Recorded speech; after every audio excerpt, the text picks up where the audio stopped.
Hello and welcome everyone. Thank you very much for tuning in. This is a screencast-o-matic presentation and recording for the warm-ups that you need for this week's lessons. Before we get started, please let me encourage you to go to the correct warm-up packet template, get ready to write down the question and the answer, and please remember to format your answer in a different colored font. Remember that when you are finished, you may submit this cycle for credit on Google Classroom.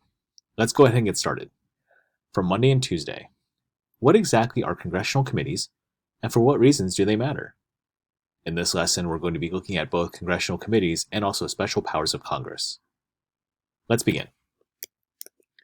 So first off, congressional committees are just a group of people in Congress who lead research, development, editing, hearings, and the general process of finalizing bills that could become laws. There are different types of committees, found in, of course, both chambers of Congress, the House and the Senate, and there's varying types. There's permanent and there's temporary. Now, the many different reasons for committees are as follows. It's way more efficient to write legislation in a smaller group of people.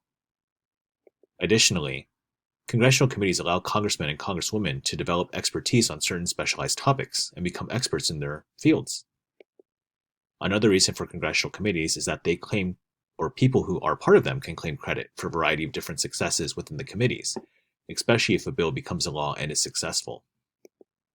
And additionally, another key reason why we have congressional committees is that committees help with providing key compromises in the end to possibly command a majority vote so that bill or proposal could become a law. Committees essentially are key in putting in compromises that allow for most sides, if not all sides, to be happy. Let's move on to the next question today. From Thursday and Friday, what are some noteworthy factors that contribute to the legislative or lawmaking process in Congress? In this lesson, we're going to learn more about how a bill becomes a law. Let's get started. So the first step here in this process that really could make or break the legislative process is the proposal. A congressman or a congresswoman has to bring an idea first forward into the chamber from different types of entities. Additionally, then that proposal goes to a committee for referral. The Congress then has to, of course, inside of those committees, put different types of input into the bill, and of course that could change the intent of the bill or the design of the bill from its nature.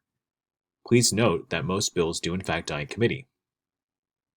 Of course, a bill could also die when it comes to debate, which is the next step.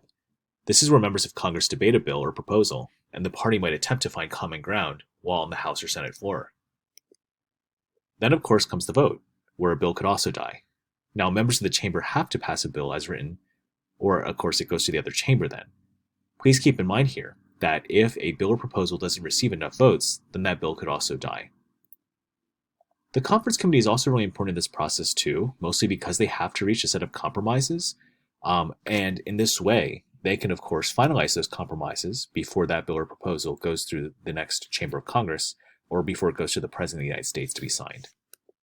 And then down here at the bottom, in terms of the President, he or she may sign a bill into law. Of course, they can veto a bill, or they may delay it, and we'll talk about the different steps upon which this takes place. No matter how you look at this, the President is still a very powerful person in this type of process of how a bill becomes a law. So there you guys have it. Those are all the answers to the questions of the day.